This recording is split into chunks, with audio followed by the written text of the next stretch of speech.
সম্মানিত মাছ চাষি ভাই ও বন্ধুগণ, তো ভিডিওতে এখন আপনারা যে মাছের পোনাগুলো দেখতে পাচ্ছেন এগুলো হচ্ছে 2025 সালের নতুন হাইব্রিড মাগুর মাছের পোনা। তো এইগুলোর কালার হচ্ছে চকলেট কালার মাছ।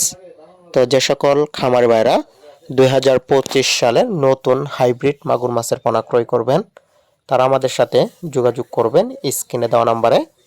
এই চ্যানেলের মাধ্যমে আমরা মাছ চাষ সম্পর্কিত সকল ধরনের তথ্য এবং পরামর্শ দিয়ে থাকি। তো সেজন্য চ্যানেলটাও সাবস্ক্রাইব করে রাখবেন।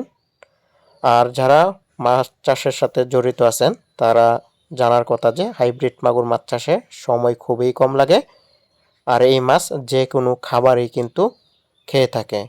আপনারা যদি এই মাছকে বাজারে রেডি ফিড দেন তাও খাবে, আর যদি পচা পান্তা ভাত দেন তারপরেও এই মাছে খাবে। আর এই মাছ যে কোনো প্রতিকূল অবস্থাতেই টিকে থাকতে পারে। আপনারা এই মাছগুলো প্রথম অবস্থায় নিয়ে কিন্তু 10 থেকে 15 দিন ফিড খাবার দিতে হবে।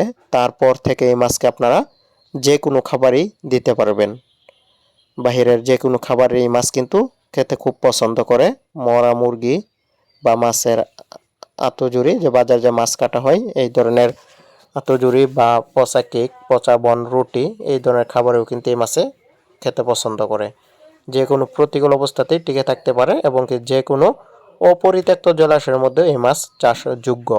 তো সেজন্য যে সকল খামারি ভাইদের ট্যাঙ্ক রয়েছে বা ছোট ছোট পুকুর রয়েছে, সে সকল পুকুরের মধ্যে অনেক ময়লা আবর্জনা রয়েছে, সে সকল পুকুরের মধ্যেও চাষ করতে পারেন। তো যারা আগ্রহী আছেন পোনা ক্রয় করবেন তারা আমাদের স্ক্রিনে দেওয়া নম্বরে যোগাযোগ করবেন। এই সমস্ত মাগুর মাছের পোনা আমরা সারা বাংলাদেশে হোম ডেলিভারির মাধ্যমে বিক্রি করে থাকি। তো ভিডিওটি দেখার জন্য ধন্যবাদ।